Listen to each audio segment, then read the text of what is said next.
네, 안녕하세요. 김 박사님. 네, 반갑습니다. 네. 오래간만입니다. 지금 자료 보내주신 거 보니까 네, 딥테크 생태계 측면에서 서울은 실리콘밸리에서 얼마나 먼가. 네네. 네, 이게 아주 제목을 잘 지셨는데요.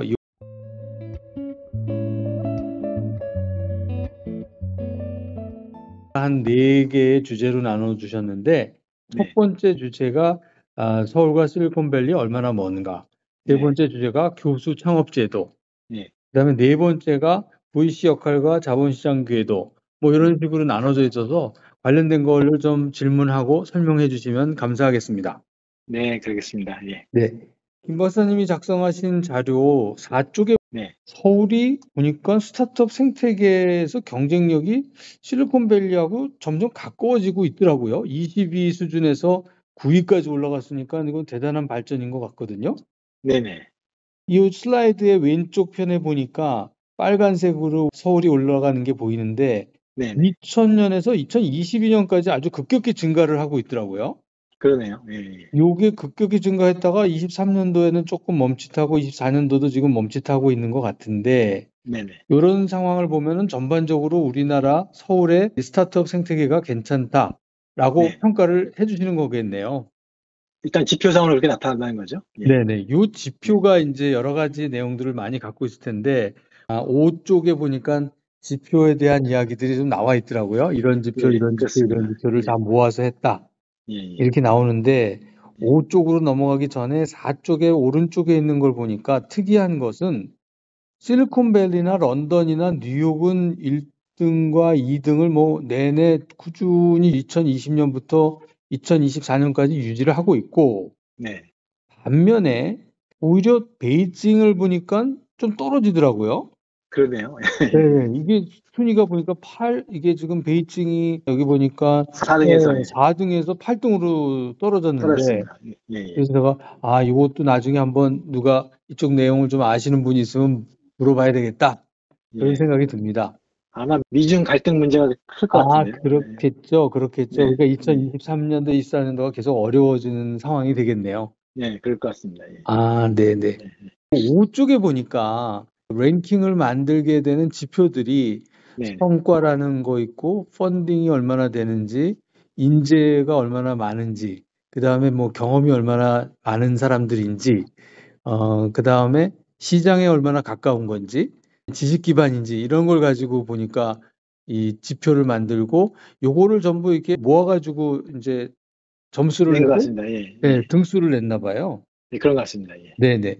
근데 여기서 궁금한 게 네, 네, 우리나라 좀 낮은 거 보니까 생명과학의 역량, 그 질 관련돼서는 생명과학 교육 및 연구의 질이 이 랭킹이 있는데 이게 좀 점수가 낮더라고요. 빨간색으로 표시를 해놨던데 네, 네. 요거는 어떻게 그거 관련돼서 왜 이렇게 점수가 나왔는지 혹시 좀 찾아보신 거 있으세요?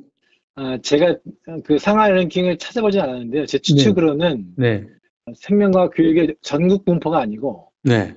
아마도 서울만 띄어서 한 것 같아요. 그래서 우리나라에서 생명과학 비중이 사실은 이제 카이스트하고 포항공대가 중요하거든요. 아, 그래서 이제 그쪽이 왜냐하면 6페이지 보시면 이제 AI, IT 쪽은 63%라고 이제 서울에 과집중되어 있는데 네. 그 다음 페이지 7페이지 보시면은 바이오 스타트업 경우에는 서울에 21%밖에 없죠. 7페이지에 보면은 서울에는 네네. 639개에서 21%라고 제가 써놨는데요. 그렇네요. 그렇네요. 네, 네. 그러니까, 21%가 차지하고 있으니까. 그러니까 바이오 쪽은 대전, 오송, 뭐 대구 이렇게 흩어진 게 많고, 그래서 음, 아마 대학 경쟁력도 그쪽으로 이렇게 흩어져 있지 않을까 생각이 되고요. 네, 네, 네, 네. 그래서 저는 그렇게 해석했습니다. 그래서, 네, 네, 네, 예, 네. 예. 그 밑에 보면 궁금한 것이 우리나라는 연구 역량이 꽤 된다고 알고 있는데 이 연구 역량에 대한 점수도 보니까 10점 만점이 서울이 2점밖에 안 되는데 이것도 카이스트나 대전에 대한 것들에서 영향을 받은 것 같다는 생각이 드네요. 말씀 듣고 보니까. 그렇지 않을 것 같습니다. 요거는 국가 수준이라고 못을 박아놨어요. 여기 국가 수준이구나. 예, 예. 그래서 그 아래 세 가지 빨간색, 그러니까 지역 시장하고 국가 GDP, 그 다음에 글로벌 시장 접근성, 그 네. 다음에 고인력 논문, 이거는 서울시가 어떻게 해보기 어려운 부분이라고 제가 생각했거든요. 그러니까 이게 그렇군요. 서울시 단위에서 하는 건데, 네. SB에서 서울경제진흥원에서 열심히 이제 응답을 해주시는데 네. 요 파트는 이제 국가 단위로 그 값을 매기는 거라서 어, 아마도 글로벌 시장 같은 경우는 이제 해외 지사, 서울의 지사 이거는 서울과 관계가 있겠지만 하여간 고인용 논문 쪽은 국가 수준이라고 못을 박아놨어요. 그래서 요게 사실은 이제 우리 코리아 R&D 프로덕트와 관련해서 가장 이제 뼈아픈 쪽이죠. 네, 그러니까 네. 이거는 고인용 논문, 그다음에 고인용 학자 이게 뚜렷이 아직은 낮습니다, 저희가. 그렇군요. 예, 예. 그걸 반영한 것 같고요. 그래서 이거는 서울에서 아무리 정책을 써도 쉽지 않은 문제라고 판단했습니다. 예, 당장은요. 예, 그러시구나. 하여튼 재미난 통계인 것 같고요. 네, 네, 또 9페이지에 보니까 국내 딥테크 분야 투자 현황 그래가지고 이제 소위 그 과학기술정통부가 얘기하는 12대 전략 분야에 대한 내용들이 좀 많이 들어가 있는데 네, 네. 이 딥테크에 대해서는 좀 이렇게 정의가 된 것이 있습니까? 이제 정의한 사람은 있죠. 그래서 2014년에 네, 미국의 벤처 캐피털리스트라고 하는데 스와티 어떻게 발음할지 어려운데 차투르베디 네, 이런 네, 네, 분이신데 이런 분이 자기 블로그에 정을 했어요. 그래서 네, 기존에 거기서 이제 나스닥의 테크 섹터라고 할 때는 우리가 아는 그 우버나 뭐 네. 페이스북이나 이런 그러니까 IT 기술을 활용한 서비스 기업들이죠. 그렇죠, 그래서 그렇죠. 거기서 R&D를 매시브하게 한다기보다는 기존에 네, 나와 있는 IT 기술을 활용해서 오프라인에 있는 비즈니스를 온라인에 옮기는 그런 이제 맞아요, 맞아요. O2O 비즈니스라고 하는 그런 것들을 이제 한참 했는데, 그러니까 포털도 마찬가지고 그다음에 이제 SNS 이런 것들이 다 네, 마찬가지인데 네, 이런 것들이 제가 보기에는 약간 포화가 된 것 같아요. 그 벤처 캐피털 시장에서 이제 네, 그래서 벤처 캐피털리스트들이 이제 어디가 되어가 있는 어디가 유니콘이 될 만한 기업들이 있는가 살펴보다 보니까 자기들이 테크 섹터라고 했던 그 IT를 활용하는 IT 서비스 기업들은 거의 다 찾은 것 같고 음, 이제는 기술을 진짜 개발하는 기업, 그러니까 네, 기술을 갖다 쓰는 기업이 아니고 스타트업이 직접 기술을 개발해야만 새로운 제품을 만드는 그런 기업들이 유망하다 이렇게 본 거죠. 그래서 이제 그러면 그것도 테크인데 앞에 테크하고 조금 다르다. 네, 그래서 앞에 테크를 IT를 이용하는 거고 네, 이제는 새로운 기술을 만들어내지 않으면 안 된다. 그래서 차별하기 위해서 이름을 딥테크라고 붙인 것 같습니다. 그래서 그 우리나라 말로 치면 예전은 치면 이제 기술 기반 창업 이것과 똑같은 거죠, 사실은. 그렇죠, 예, 그렇죠. 그래서 소재건 아니면 신재생 에너지건 바이오건 AI건 간에 실제로 그 기업에서 새로운 기술을 개발해야만 새로운 제품이 나오는 그런 분야는 모두 다 포괄한다고 보시면 되겠습니다. 예. 네, 네. 알겠습니다. 요게 9페이지에 보니까 지금 말씀하신 내용들을 잘 정리해 주셨는데요. 네, 테크 기업과 딥테크 기업. 왜냐하면 이제부터는 테크 기업으로 사실은 이렇게 포괄적으로 부르는 것도 의미가 있지만 이 딥테크 기업들이 갖고 있는 처해 있는 어떤 상황들이 계속 다르기 때문에 그렇죠. 네, 딥테크 기업들을 위한 정책적인 환경 조성, 네, 네, 정책적인 지원 이런 네, 것들을 하기 위해서는 좀 구분이 필요해 보입니다. 네, 네, 네. 10쪽에 보니까 구분을 딱 해놓으셨는데 요 구분을 간단하게 설명을 한번 해주시겠어요? 여기 빨간색 네, 박스로 네, 딱 정리해 놓으셨는데. 네, 네.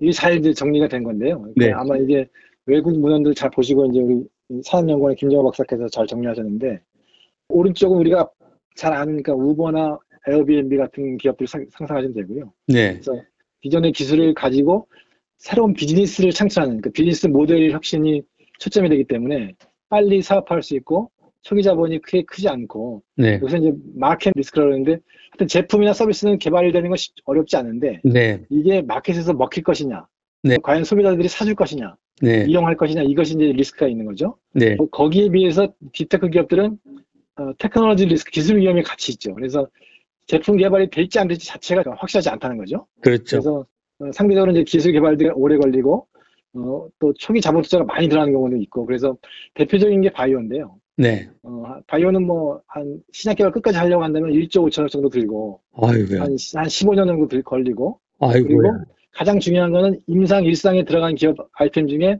10%만 성공한다는 거죠.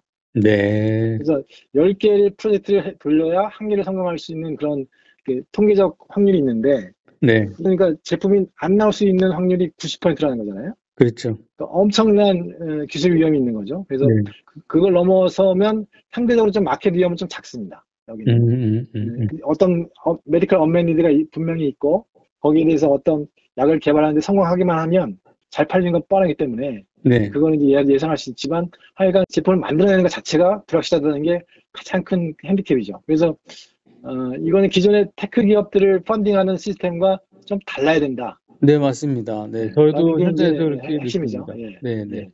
그래서 그 하버드 대학교 경영대학원의 이제 구루라고 하는 게리 피사노 교수가 네, 대표적으로 바이오 기업에 대해서 자기가 연구를 해보니까 나스닥에 있는 바이오텍 섹터가 30년을 지났는데 보니까 그 자체로는 지속 가능하지 않다. 네, 이런 판단을 내렸어요. 그 이유가 이제 이런 것들 때문이죠. 너무 위험이 크고 현재의 주식시장과 펀딩 시스템이 맞지가 않다. 이쪽과. 네, 네, 그러니까 왜냐하면 지금의 현재 주식시장과 펀딩 시스템은 제조업이거나 아니면은 테크 기업들 대상으로 개발된 거기 때문에 네, 딥테크한테는 잘 맞지 않다라는 거죠. 네, 네. 그래서 그 아, 얘기를 그런 얘기를 좀 정리하신 분이 계시군요.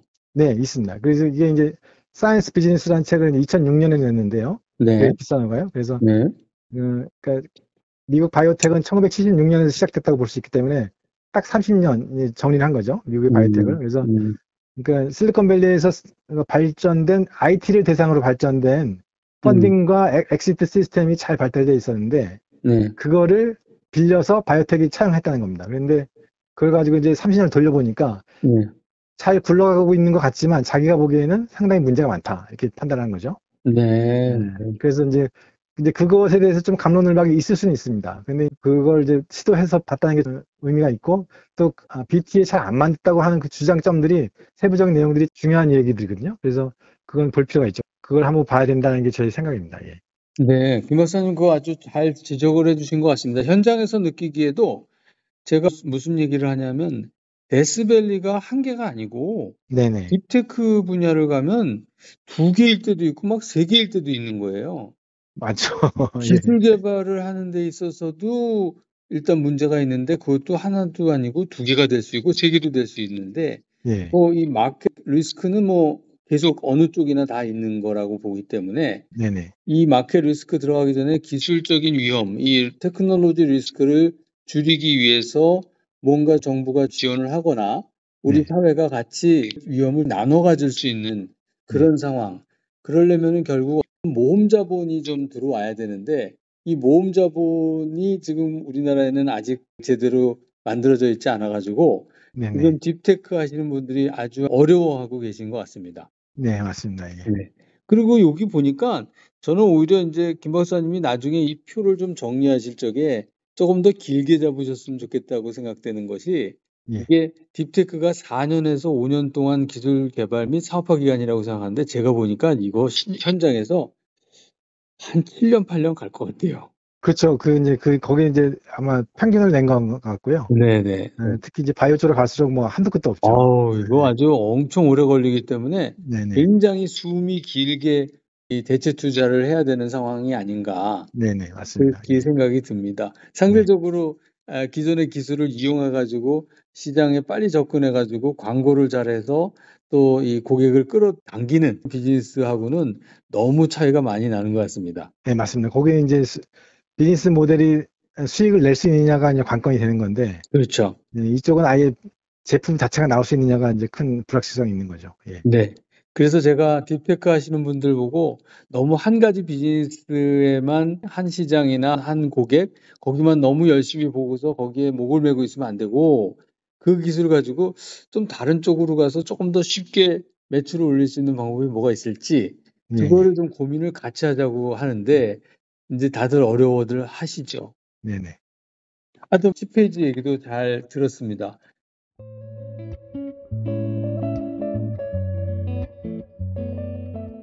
그다음에 하나 뵙고 싶은 부분이 여기 보니까 교수들 창업 이야기들 많이 하셨더라고요. 교수분들이 창업하는 거. 지금 그 나중에 따로 시간을 만들어서 바이오 분야를 말씀 듣기로 하고 교수의 창업 제도에 대해서 24쪽에 인제 예. 이렇게 정리를 해 두셨는데 네네. 여기 보니까 이상과 현실 아주 뭐 너무 극명하게 이 차이가 나는데 네네. 기술은 있는데 직접 창업할 엄두는 안 난다.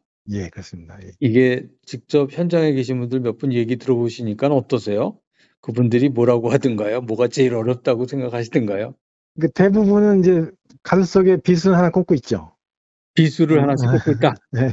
네. 삶 속에 정말 칼을 갈고 있는데 네. 이것만 나가면 정말 가능성 있는 기술이라고 믿는 본인의 기술들이 있는데 네. 막상 창업하기 너무 무섭고 이런 네. 경우들이 많다는 거죠. 네. 왜냐면 사실 이제 뭐 특정 예를 들어서 안 됐습니다만 카이스트 생명공학과 같은 경우도 2000년 닷컴 버블 때 한 분이 창업하셨고 그 모든 교수님들이 투자하시고 거기다 기술을 소싱 해주겠다라고 했는데 음. 결국 잘 안 됐죠. 아.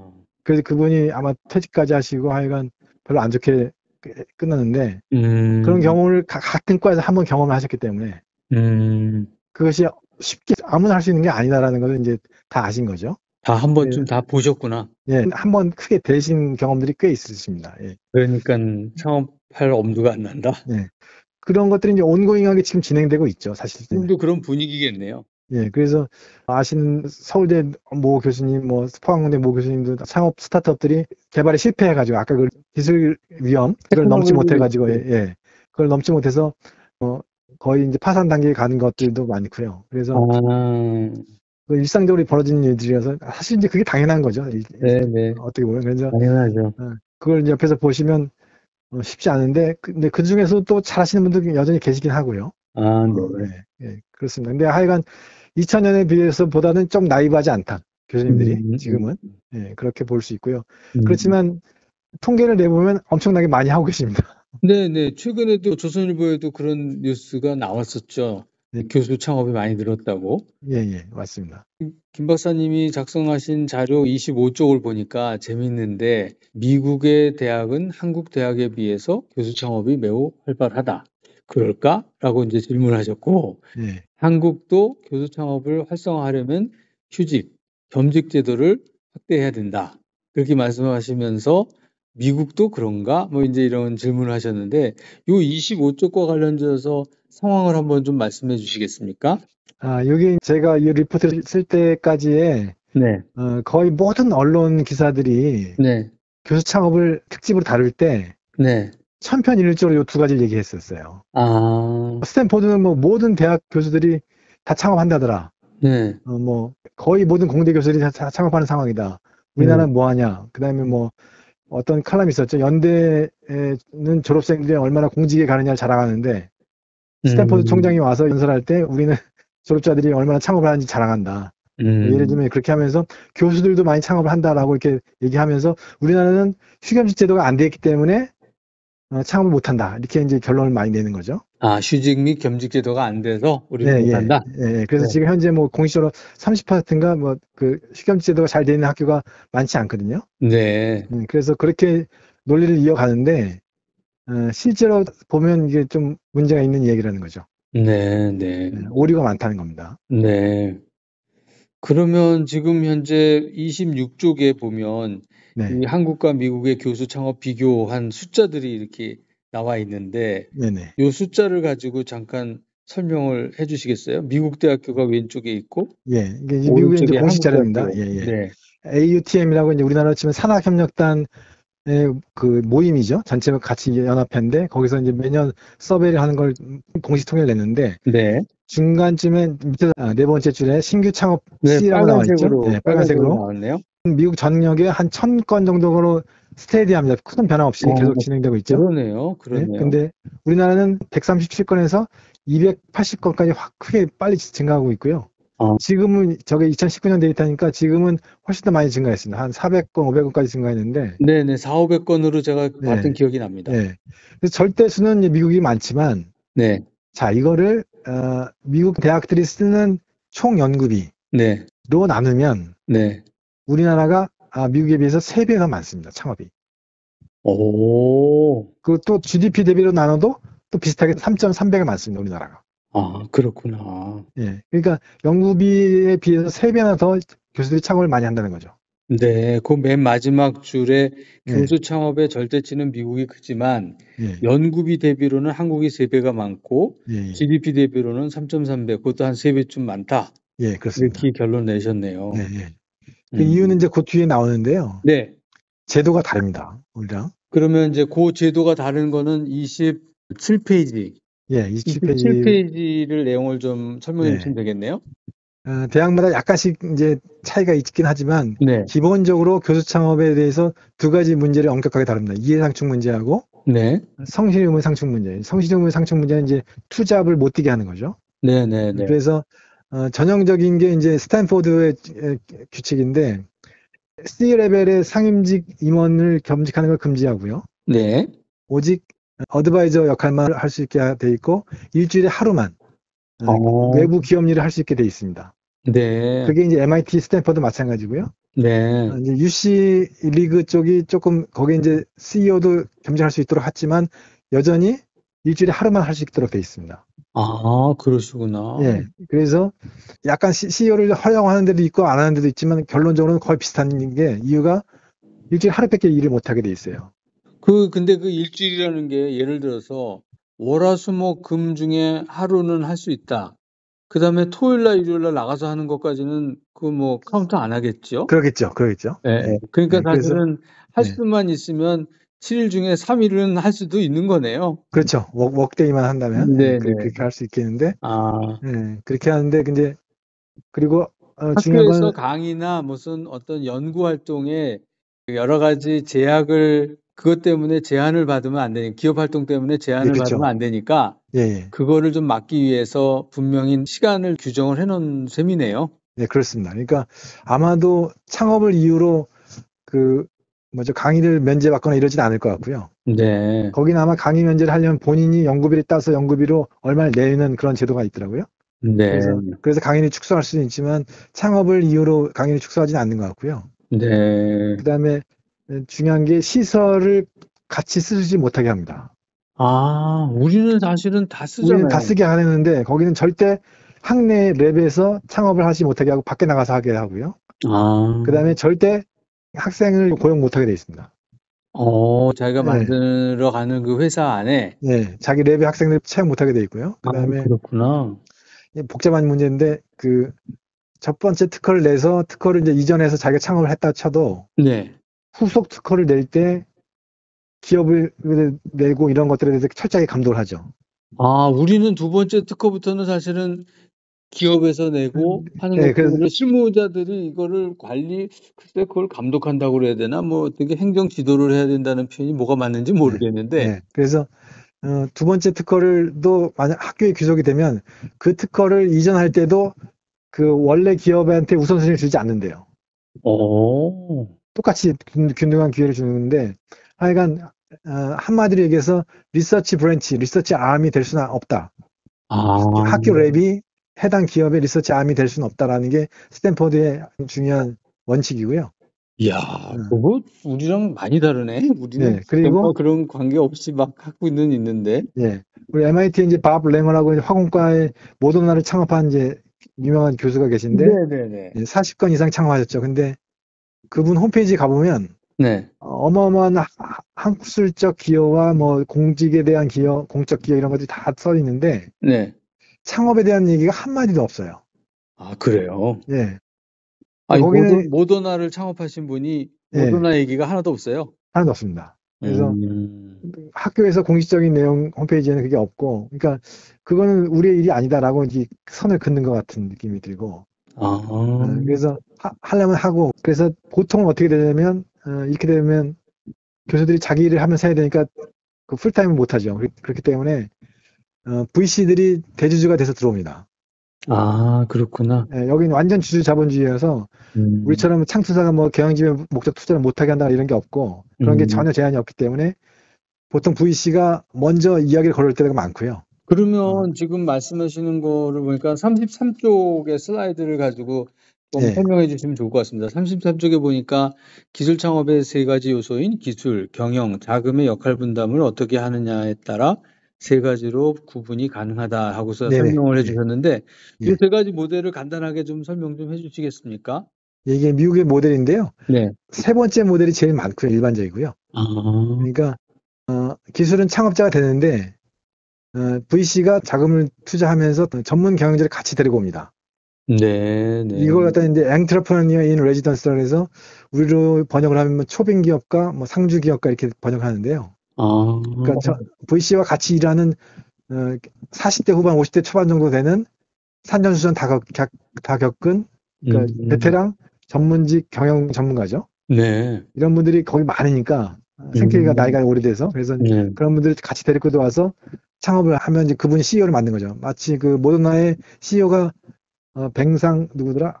있습니다. 그 음, 프랑스 출신의 전문 그분, CEO인데 네네네네. 유명하죠. 그래서 그분도 이제 플래그십 파이오니어링이라는 그 VC가 데리고 온 분이죠. 어, 그래서 한마디로 얘기하면 교수는 기술만 되고 네.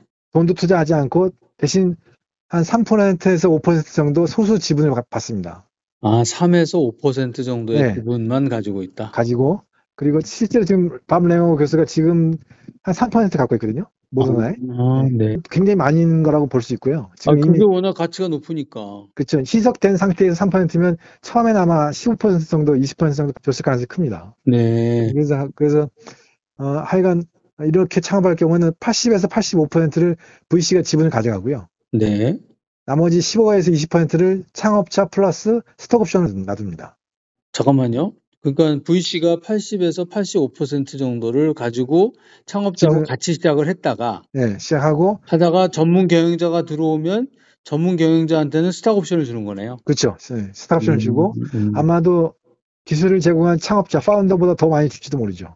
그러니까 여기서 우리가 생각할 때 우리는 교수님들은 시드가 된 기술에 대해서 굉장히 큰 의미를 부여해서 네, 맞아요. 이거에다 창업자 할 때 뭐 60% 달라 이렇게 하는 분도 계시고, 네, 네. 자기는 아무것도 안 하면서. 네, 근데 여기는 전혀 그렇지 않고 거의 돈의 크기가 다 말을 하는 그에 네. 따라 결정되는 구조고요. 그래서 일단 그렇게 해서 시작하는 경우가 제일 많고요. 아, 예외적으로 1번이 있는데 이런 경우는 그러니까 창업자가 직접 CEO가 되는 경우도 있습니다. 여기 있는데 그러니까 첫 번째 그림에 보니까 네, 창업자가 CEO가 됐네요. 예, 이런 경우도 있는데 예외적이고 이런 경우는 보통 교수직을 그만두죠. 아, 그렇구나. 그만두거나 네. 아니면 어드정트 프로페서라고 해서 이제 겸임 교수직으로 이제 레귤러 패컬티에서 나옵니다. 아, 우리 앤드류 응이나 이런 네, 사람들이 이제 그런 케이스인데요. 네, 왜 교세라인가? 그 왜 묵수 기업 창업하면서 네, 어, 앤드류 응이라고 한 유명한 그 IT 어디죠? 스탠포드의 네, 컴퓨터 전산학과의 네, 교수가 네, 네, 레귤러 패컬티로 들어왔는데 네. 창업하면서 어드정트 프로페서로 바꿨어요. 아, 앤드류는 네, 그랬구나. 네. 거기 이제 교수 월급보다 그게 나으니까 아, 그렇겠죠. 네, 예, 그렇게 예. 할 수 있죠. 그래서 그렇게 음, 하는 경우가 많다는 거고요. 그래서 2번 중간 모델은 이제 우리나라가 할 수 있는 애매한 모델인데요. 네, 예, 기술을 대고 어, 전문 경영자가 기업 출신이 누가 들어오고 네, 거기에 대해서 이제 VC가 자금을 댈 수 있는 이런 음, 구조가 1.5세대 모델이라고 제가 한 건데요. 네, 그 1번과 3번 사이에 중간쯤 있다는 건데 음, 우리나라는 이제 거의 1번 모델이면서 대신 창업자가 겸직을 하는 모델이죠. 그렇군요. 그 다음 페이지가 이제 그 내용 그 설명되어 있는데요. 네, 이 어, 34쪽. 34쪽이죠. 네, 네, 34쪽에 그 비교를 해놨습니다. 네. 그래서 우리나라는 창업자 주도 모델이고 창업자가 대주주가 되고 리스크 테이킹을 하고 CEO를 다 맡습니다. CEO나 CTO를 맡고 야, 이거 그리고 어렵지. 예, 휴겸직 제도를 그래서 필요하죠, 우리나라는. 네, 예. 그렇겠네요. 그런데 이제 교육직에 미치는 영향이 있죠. 음, 연구와 교육에 지장이 있고 연쇄 창업하기 어렵습니다. 이거는. 맞아요, 예, 맞아요. 그리고 확대되기도 어렵죠. 한 음, 학과가 30명 교수가 있으면 아마 맥시멈 5명 동시에 휴직할 수 있는 교수가 네, 다 창업을 해버리면 손은 누가 키우느냐 이렇게 얘기가 나올 수 있기 때문에 그렇죠. 예, 그래서 어려운데 오른쪽 모델은 사실상의 어떤 의미에서는 기술이전 모델이라고 더 가깝습니다. 그렇네요. VC 주도 모델은 창업자가 기술만 던져주고 네, 벤처 캐피탈이 지분을 돈을 다 대고 리스크 테이킹을 다 하고 그 다음에 전문가를 데리고 와서 경영진이 꾸리는 거죠. 네, 네, 그 기술에 대해서 일주일에 한 번씩만 잡무만 하면 되고 네. 교수는 얼마나 편합니까? 그러니까 리스크도 없고 자기 돈도 안 들어가고 음, 성공하면 3%의 지분을 뭐 몇천억을 버는 거고 네. 실패하면 그냥 실패해도 자기는 교수직 계속 할 수 있는 거죠. 어. 훨씬 더 안전하네요. 미국에서 예, 창업하는 엄청나게 것이. 안전하고 그래서 이런 경우는 우리는 이런 게 시스템이 가능해지면 아까 말씀드린 것처럼 가슴에 빗을 품은 우리나라의 모든 대학교 공대 교수님들이 다 창업할 수 있죠. 음, 기술만 제공하면 되니까. 네, 그렇죠. 네. 근데 참 이게 생각하기 나름인데 그 부분이 현장에서는 어려움이 있습니다. 예, 그래서 지금 그 현장의 문화는 보면은 우리나라는 두 번째 모델이 있었다는 것조차도 몰랐어요, 다 여태까지. 예, 네네네네네. 그래서 미국도 교수 창업이 활발하다 하면서 생각하기를 그럼 당연히 그 교수가 CEO 하는 거고 대주주겠지 이렇게 생각한 거죠. 그렇죠. 저도 예, 그런 줄 알았어요. 예. 음, 그러니까 우리도 그럼 미국처럼 하려면 우리는 빨리 휴겸지 빨리 해야지 이렇게 된 건데 사실 보니까 미국은 그렇게 휴겸 제도가 제너러스하지 않다는 거죠. 네, 그러네요. 예. 그래서 제가 그러네요. 왜 이렇게 이런 문화가 생겼을까라고 생각해 보니까 일단 주주자본주의가 굉장히 우리나라랑 다르고 네, 거기는 기업의 주인은 우리는 창업자라고 생각합니다. 우리는. 맞아요. 예. 근데 거기는 기업의 주인은 주주라고 생각하는 거죠. 네네네. 그러니까 누가 창업할 건 뭐 don't care. 네, 상관이 없고 네, 그 법인이 생겼으면 그 법인 자체를 존속시키는 것이 더 중요하고 누가 창업할 것이냐가 중요한 게 아니라 주주들이 그 주주 지분에 따라서 소유권을 가지는 거죠. 네, 네. 그래서 이사회를 통해서 경영지배를 실질적으로 하게 되고요, VC가. 그래서 그렇죠. 이사회 구조를 보면 5명이다 그러면 사내 이사는 1명밖에 없고 네, 4명이 다 사회이사고 그중에 4명 중에 3명은 VC고 네. 1명은 이제 업계 명망가를 한 분 데려다가 이제 의장을 시키고 이런 경우가 많다는 거죠. 음, 그래서 이사회가 뭐 분기별로 한 번 열리더라도 하루 종일 뭐 8시간씩 하면서 실질적인 의사결정을 하고 네. 그래서 그렇게 되면 이제 VC가 만약에 경영에 능력이 없는 VC면 이사회에서 투사를 먹고 쫓겨나죠. 당신 음, 왜 거기 앉아있냐 이렇게 투사를 먹고 뭔가 음, 기여를 해야 됩니다. 그런 사람 와서. 그렇죠, 그렇죠. 그래서 그러니까 여러 가지가 한꺼번에 맞물려 들어가는데 주주자본주의 문화가 들어와야 되고 VC가 경영 능력이 있어야 되고 아, 우리나라 VC들하고는 차이가 많이 나네요. 그렇죠. 경영 그리고 능력이 있지 않고 우리는 돈 넣고 돈 먹기식인데. 그러니까 이제 투자하고 기우제 뭐라고 그러죠? 우리 네, 맞아요. 뭐 기우제지는. 스프레이 앤 프레이라는가 이렇게 뿌려주고 기도하는 그런 네. 스타일이라고 그러는데 그렇지 않고 그래서 음, 거기는 이제 이사회에서 정말 이제 역할을 잘 못하면 굉장히 그 욕먹는 분위기고 아, 그다음에 이사회가 결정을 잘 해야지 않으면 그 소송을 직접 이사들이 받기 때문에 당하기 네, 때문에 네. 굉장히 주의해서 이사회를 참여를 하고요. 음, 실질적으로. 음, 그런 문화가 돼 있고 그다음에 아까 얘기한 EIR 그 초빙 기업가들이 있어서 네. 그 풀이 굉장히 두텁죠. 런 측면이 있고 그다음에 이사회를 하게 되면 또 좋은 점이 뭐냐면 빨리 폐업을 합니다. 음, 그러니까 이게 어느 분야든지 리스크가 큰데 딥테크는 리스크가 더 크니까 네, 초기에 프루브 오브 컨셉이 안 되면 네. 빨리 엎어요. 음, 그러니까 인력 유동성이 더 잘 생기는 거죠. 그러니까 빨리 기업을 새로 차리면 한 10명을 순식간에 매니저급을 불러와서 팀을 꾸릴 수 있는데 네, 그게 엎으면 또 10명이 딱 실직자가 되잖아요. 네. 그럼 그 풀이 또 생기는 거죠. 그 음, 엎고 다시 또 다른 기업들이 생기면 그 사람들이 가서 일할 수 있고 그래서 인력 유동성이 좋고 네, 인력 풀이 많고 그래서 우리로서는 조금 잘 맞지 않는데 거기는 약간 계속 직장을 막 바꾸면서 직장을 이어가는 그런 형태. 네. 조금 그래서 노동자 문화도 다르자는 거죠. 그러니까 음, 부동 조건도. 네. 그래서 아니, 그런 것들이 무슨 다 다르죠. 이렇게 비교를 해주시니까 지금 단순하게 그냥 이렇게 생각했던 것보다 네네. 훨씬 더 이렇게 생각의 폭을 좀 넓혀 주셔서 감사드리고, 이 지금 말씀하신 대로 인력의 이동에 대한 것들도 사실은 우리도 뭔가 스타트업이 만들어지면 이게 정말 끙끙거리면서 뭐 우리가 남이가부터 시작해가지고 같이 있는 사람들에 대한 어떤 배려도 필요하지만 같이 있는 사람들이 더 같이 하기 위해서 여러 가지로 애를 많이 쓰고는 있는데, 네네. 그런 것들이 묶었다가 풀었다가 뭐 하는 것들이 좀 쉬운 문화, 쉬운 네. 제도 뭐 이런 식으로 돼 있다는 말씀이네요. 네, 맞습니다. 그게 그러니까 이제 창업에서 우리나라 창업과 미국의 창업이 다른 거네요. 예, 예. 사실 이제 교수 창업이라고 하는 게 우리 스타트업 씬에서는 상당히 작은 부분인데 네, 의외로 요걸 하나를 테스트 케이스로 연구를 하면 그 스타트업 생태계 전반의 특성이 잘 나옵니다. 그렇겠네요. 그 이유가 뭐냐면 교수가 자기가 직접 하는 게 많지 않기 때문에 네. 생태계에서 많이 도와줘야 돼요. 그 생태계를 만들기 위해서 도와줘야 된다. 그러니까 생태계에서 교수 네. 창업을 도와줘야 되는 거죠. 아, 그러니까 생태계에서. 네. 생태계로부터의 조력이 많이 필요한 게 교수 창업이라는 거죠. 네네네. 그러니까 생태계가 잘 돼 있지 않으면 교수 창업이 어려운 거죠. 네네네. 왜냐하면 교수가 자기 교수하면서 또 해야 되니까 몰입할 수가 없으니까. 그래서 그렇겠네요. 그래서 교수 창업이라고 하는 걸 자세히 보면은 그 생태계의 특성이 더 잘 드러나는 그런 측면이 있습니다. 예. 음. 아주 재미있는 말씀이십니다. 그 마지막으로 네. 38쪽에 지금 교수 개인이 좋은 기술을 내가 갖고 있으면 이거를 이제 기술 이전할 건가, 창업할 건가 해가지고 이렇게 테이블을 좀 만들어 놓으셨는데 네네. 요 38쪽을 한번 설명해 주신 걸로 오늘 여기까지 하고자 합니다. 한번 네네. 38페이지 설명을 해 주시겠습니까? 예, 이제 복잡하게 이야기를 했는데, 그러면 교수 개인 입장에서 좀 정리를 해보자 하는 거죠. 네, 그래서 교수가 아주 좋은 기술이 있습니다. 그럴 때 이걸 어떻게 할 것이냐, 사업할 때. 네, 첫 번째 옵션은 기술 이전을 생각해 보는 게 순서라는 거죠. 네, 창업이 너무 리스키하니까. 네. 그래서 NRDO 같은 경우는 이제 바이오에서 많이 나온 얘기인데, No Research Development Only라는 기업입니다. 아, 그러니까 네, 네, 연구 네. 안 하고 외부에서 씨드를 가져다가 개발만 하는 기업들이죠. 네. 이런 기업들이 우리나라에 좀 있습니다. 그래서 음, 사실은 교수가 어렵게 창업하려고 하지 말고, 왜냐하면 또 바이오 같은 경우는 생명과학자가 어떤 씨드 기술이 있다 하더라도 네, 그 이후의 개발을 잘 몰라요. 그래서 과학자들이. 네, 네, 그렇죠. 임상 개발을 안 해봤고 그것이 어떻게 해야 되는지도 모르고, 그렇죠, 그래서 그렇죠.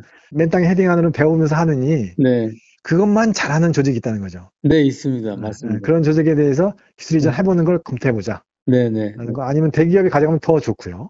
네, 네. No 그다음에 research being development only. development only.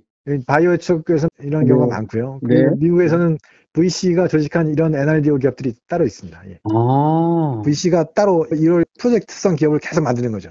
아, 그렇구나. 그래서 한 8명 정도의 한 팀을 이뤄서 아하, 8명이 한 10개 기업을 움직이는 경우도 있습니다. 아, 참, 계속. 예. 사실은 이게 신약 쪽은 딥테크 중에 가장 무서운 쪽이 신약인데, 네, 제가 주장하는 바는 음, 신약 쪽의 스타트업은 주인공이 창업자가 아니고 네, VC가 돼야 된다라는 음, 게 생각이에요. 네, 그러니까 네. 창업자들은 자기 기술 하나 갖고 하기 때문에 이걸 위험 분산을 할 수 있는 방법이 없어요. 없어요. 네. 맞아요. 네, 근데 VC들은 돈이 많이 있으니까 네. 이걸 프로젝트로 10개를 나눠서 하면 이 포트폴리오가 된다는 거죠. 아, 그렇죠.